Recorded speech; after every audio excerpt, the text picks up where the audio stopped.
Today, 6 police chiefs and MI5 have told Keir Starmer that his pledges, Isabel, to halve knife crime. He did say, I will halve knife crime in this country. And also to halve the number of attacks on women and girls. Be nice if he pledged to actually get rid of them altogether, wouldn't it? But yeah, completely. Yeah, but he said he'd bring them down by 50%. Woohoo!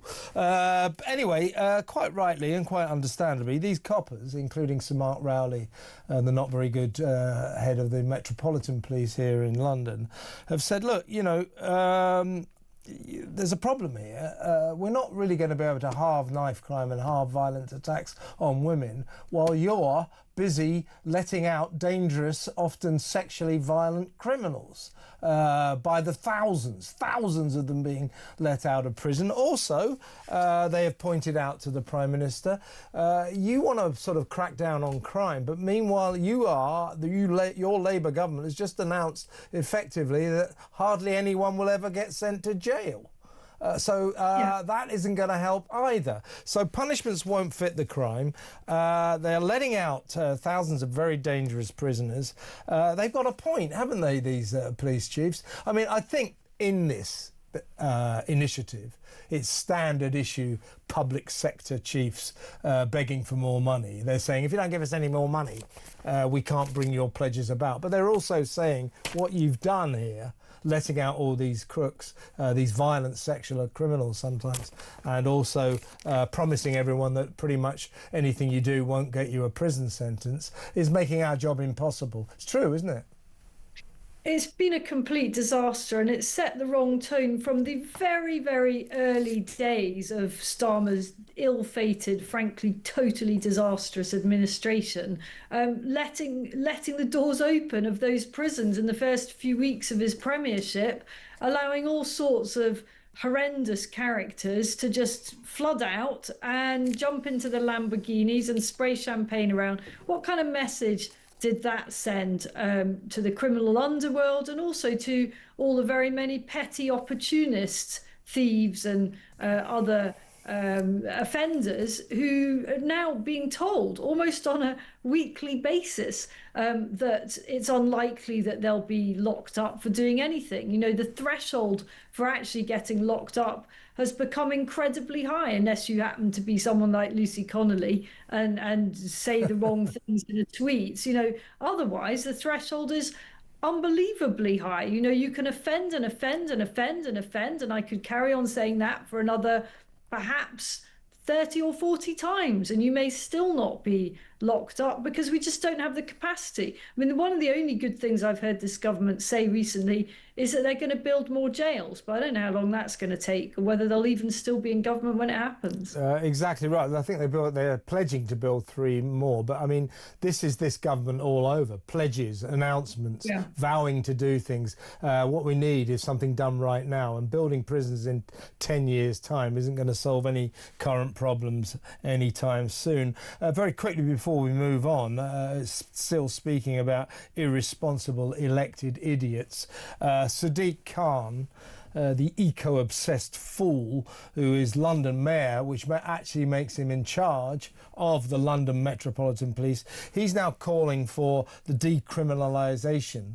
of cannabis possession because he says that to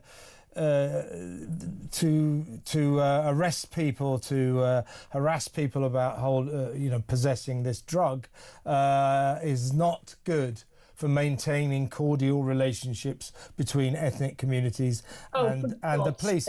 Well, there's 2 things I'd like to say about it. I think that's a great idea, actually, Isabel. I can expand on it. Let's legalise stabbing, robbing, sexual assault and beating people up, because that would reduce friction, wouldn't it, between the criminals and coppers? It's ridiculous. The other thing I'd like to say about it is, I've heard it all day, you know, all over the airwaves. Oh, should we legalise cannabis? Should we decriminalise it? It's a spurious, it's a pointless debate. I could step outside this office now, as you well know, whole place, all of London stinks of dope. It stinks of cannabis. So it's already decriminalised. No one is getting nicked for dope. No one is getting arrested having their collars felt for cannabis, for grass. So what Khan said is already in position, but I don't think it is a responsible thing for the man who's supposed to run the Metropolitan Police to say. I couldn't agree with you more. I think it's a terrible idea to decriminalise it. I did look into this in real detail some years ago and was pretty open-minded about it at that time. And I went out, spent some days in Seattle in Washington in the US, where it is legal. And I can't tell you the extent to which that put me off. I mean, that place is an absolute dump.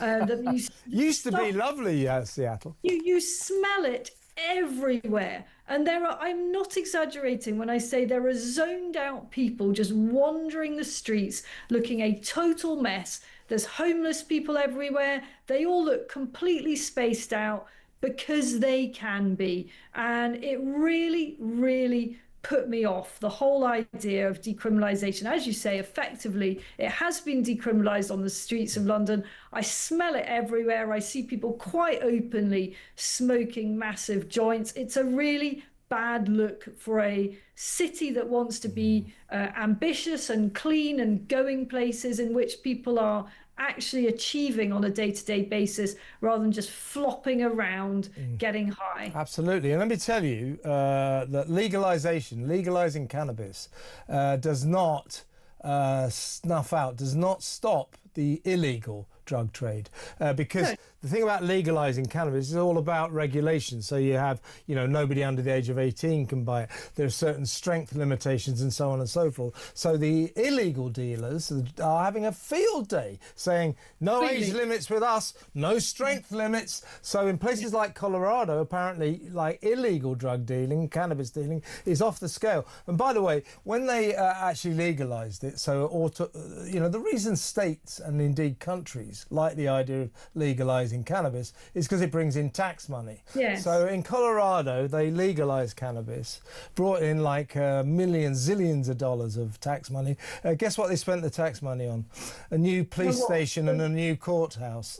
I was going to say maybe some rehab facilities, maybe. No, it was a police station and a courthouse. Yeah, I mean, it's a terrible idea, and Sadiq Khan is a muppet. Can he not just do something more positive rather than actually lead to more degeneration in London? Does he actually want us to turn into a kind of Seattle-style downtrodden place of homelessness and drug addiction? Yeah. As I say, the main thing to remember about this is the whole contention. If we legalise cannabis, that will put the evil cannabis dealers out of business. It hasn't. Business is booming for them. It has been a real bonus for them. So it doesn't work on that level either.